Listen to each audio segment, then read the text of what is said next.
The piercing cries cut through the quiet night like a knife.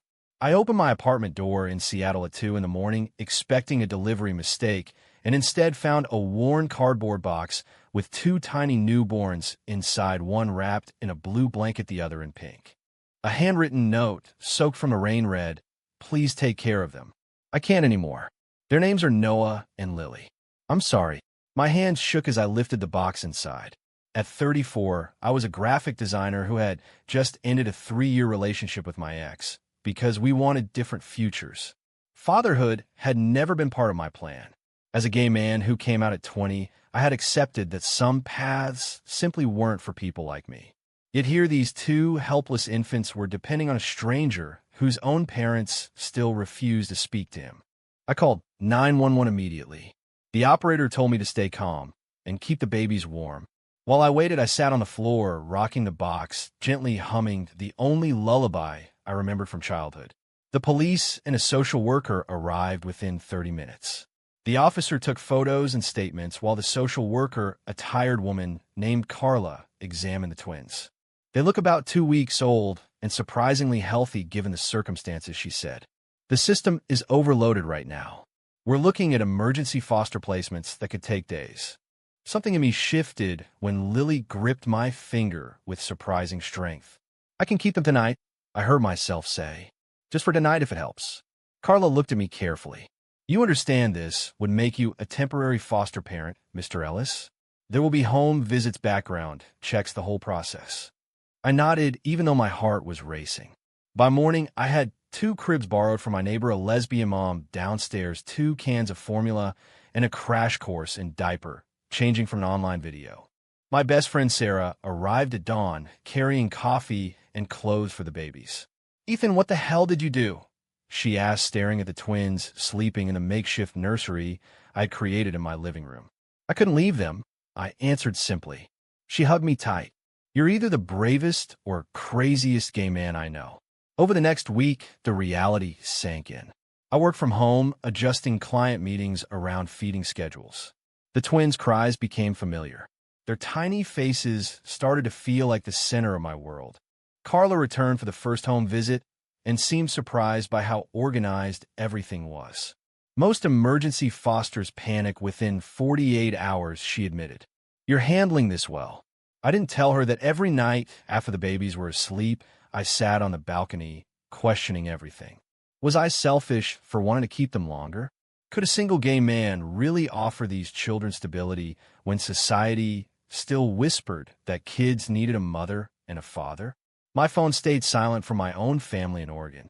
They had cut contact years ago after I brought my first boyfriend home for Thanksgiving. Now I wondered if the universe was giving me a second chance at the family I had lost. By the end of the second week, the state had still not found a long-term placement. Carla asked if I would consider extending the foster arrangement while they searched for relatives. I said yes without hesitation. That night, as I rocked Noah back to sleep, I realized something terrifying and wonderful. I was already falling in love with these children. The first month blurred into a rhythm of sleepless nights and small victories. Noah had colic that kept us both awake until dawn, while Lily was quieter but needed constant holding. My boss at the design firm was surprisingly understanding and let me go fully remote. Sarah came over almost every evening after a shift at the hospital, bringing groceries and moral support. "You look exhausted but happy," she observed one night while we split a pizza. "I am both," I admitted. It's like my heart grew 2 new chambers overnight. I started taking the twins for walks in the park near my building, pushing the double stroller through the cherry blossoms that were just beginning to bloom. That was where I first met Jordan. He was reading on a bench, a tall black man with kind eyes and a gentle smile who worked as a family law attorney. When Lily started fussing, he offered to hold her while I fixed the stroller strap. "You're doing great with them," he said after I explained the situation. Most people would have handed them over immediately. His voice carried no judgment, just quiet respect. We exchanged numbers that day as friends. I told myself it was only practical. I might need legal advice eventually. Back home, the reality of my new life continued to unfold. I received my first foster parent stipend and used it to buy proper car seats and a rocking chair. My ex texted once asking if the rumors were true. When I confirmed, he replied with a single thumbs-up emoji. The silence that followed felt like another door closing. Yet the twins filled the empty spaces. Noah's first smile came during a midnight feeding, and it melted every doubt I carried. My parents finally called after Sarah accidentally posted a photo of me with the twins on social media. My mother's voice was tight. "Ethan, this is not your responsibility. Think about what people will say. A gay man raising babies alone? Send them to a proper family." I hung up with shaking hands. That night, Jordan called to check in after I had mentioned the conversation in a text. "You're already their father in every way that matters," he said quietly. "Don't let anyone convince you otherwise." His words stayed with me through the long hours. The twins were growing fast. At 2 months, they were starting to coo and recognize my voice. I began documenting everything in a journal, the small milestones, the fears, the unexpected joy. One evening while Jordan and I grabbed coffee near the park, he admitted he had been thinking about me. "Not just as a client," he said with a shy smile. "You're building something beautiful, Ethan. I'd like to be part of it if you'll let me." My heart raced in a way it hadn't in years. We shared our first kiss under the streetlights that night, gentle and full of promise. For the first time since the twins arrived, I felt like I wasn't facing the future completely alone. Jordan became a steady presence in our lives. He brought dinner after long court days and helped with bath time on weekends.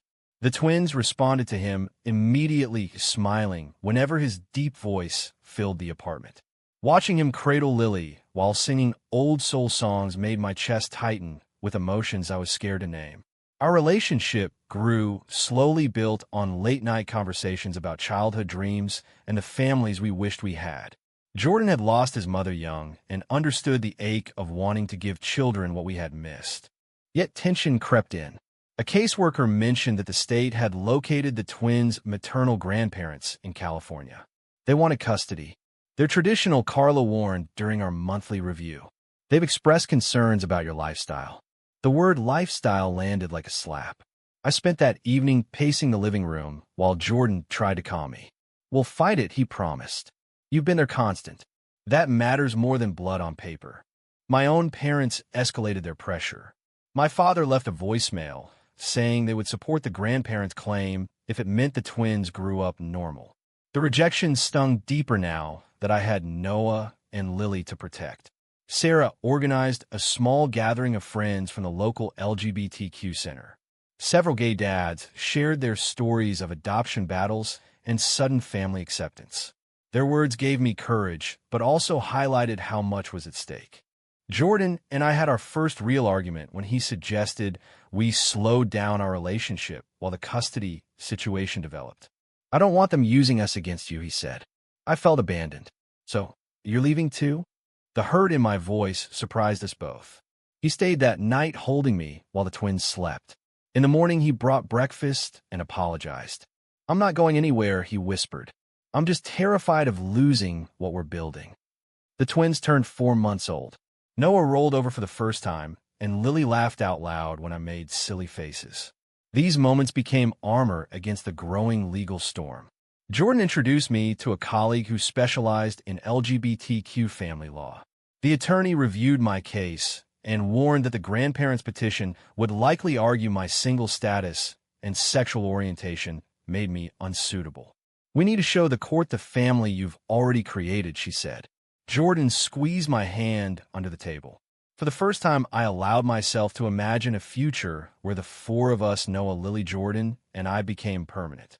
The court petition arrived in a thick envelope that made my stomach drop. The grandparents sought full custody, claiming I was an unstable temporary placement and that the twins deserved a traditional Christian household. The documents mentioned my sexual orientation multiple times. Jordan read them with me, his jaw tight. "This is going to get ugly," he said. "But we're ready." We spent the next weeks building evidence. I documented every doctor visit, every developmental milestone, and every moment of care. Jordan helped me organize financial records and character statements from colleagues, friends, and even my building manager. Sarah wrote a powerful letter describing how the twins had transformed me. The most emotional part was creating a video montage of our daily life set to gentle music. Watching Noah fall asleep on my chest and Lily reaching for Jordan's hand brought tears to my eyes. During this period, my relationship with Jordan deepened in ways I hadn't expected. We took the twins to the beach one weekend and walked along the shore with a double stroller. He turned to me and said, "I love you, Ethan. Not just the man you were, but the father you become." I kissed him right there with the sound of waves and the twins babbling between us. That night, after the babies were asleep, we made love slowly and tenderly, the kind of connection that felt like coming home. The first court hearing was tense. The grandparents appeared via video from California, looking stern and disappointed. Their lawyer painted me as a well-meaning but misguided single-game man playing house. My attorney countered with evidence of my stability and the twins' clear attachment to me. The judge, a woman in her 50s, ordered a full custody evaluation and delayed any transfer. After the hearing, Jordan and I celebrated quietly with takeout on the living room floor while the twins played on a mat. "You were incredible in there," he told me, but the stress was wearing on us both. He had taken on extra cases to help cover potential legal fees, and I was exhausted from balancing work and parenting. One night, I broke down crying in his arms. "What if I'm not enough?" I whispered. He held me tighter. "You already are." The evaluation process began. A child psychologist visited multiple times, observing how I interacted with Noah and Lily. She noted their secure attachment and my responsiveness to their needs. Jordan's presence during some sessions was carefully documented as well. Slowly, the evidence was building in our favor. Yet the fear remained. Blood ties still carried weight in many courtrooms, and prejudice had not disappeared. The final hearing approached like a gathering storm. I barely slept the week before. Jordan stayed over every night, helping with night feedings and offering quiet reassurance. The twins, now 6 months old, were more interactive than ever. Noah had started crawling, and Lily loved being read to. Their laughter filled the apartment and reminded me daily what I was fighting for.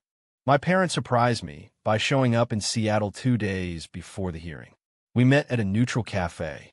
My mother cried when she saw recent photos of the twins. "We were wrong to push you away all those years," she admitted. "But Ethan, are you sure this is the life you want? It's so much responsibility." I looked her in the eyes. "They're my children, Mom. I chose them the same way I chose to live honestly as a gay man." My father remained mostly silent, but shook my hand before they left. It wasn't full reconciliation, but it was something. In court, the atmosphere was heavy. The grandparents' lawyer brought up my past relationship and suggested I might prioritize a gay lifestyle over the children's needs. My attorney presented the psychologist's report, the video evidence, and dozens of affidavits. Jordan testified about the family we had formed together. When asked about our relationship, he spoke clearly. Ethan didn't just take in 2 babies. He became their father in every meaningful way. I'm proud to stand beside him. The judge asked to see the twins. A court officer brought them in briefly. Lily immediately reached for me, calling out a sound that was almost tada. The room went quiet. Noah smiled at Jordan. The grandparents watched with conflicted expressions. The judge called a short recess. During the break, I stepped into the hallway with Jordan. "Whatever happens," I told him, "thank you for believing in us." He kissed my forehead. "We're not losing this." When we returned, the judge had made her decision. She spoke about the best interests of the children and how stability and love mattered more than outdated definitions of family. The judge granted me permanent custody, with Jordan listed as a co-guardian. She also recommended ongoing support services and praised the extraordinary commitment I had shown. The grandparents were given visitation rights, but the primary home would be with me. Tears streamed down my face as the gavel fell. Noah and Lily were officially my children.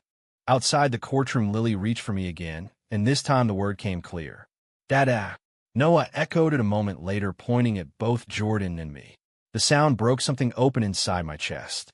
All the fear, the doubt, the years of feeling like I didn't belong melted away in that single moment. Jordan wrapped his arms around all of us right there in the hallway, while Sarah took photos through happy tears. Months later, life settled into a new, beautiful normal. Jordan moved in officially. We turned the spare room into a proper nursery. My parents visited for the twins' first birthday and watched with wonder as their grandchildren toddled toward them.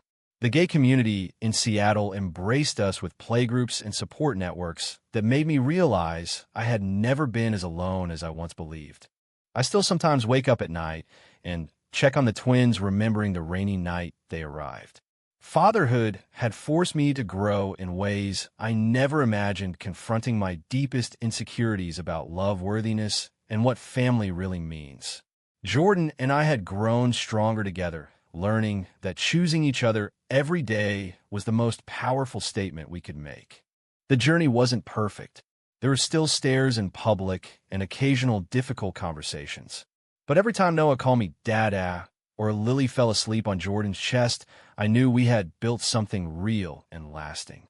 True or false?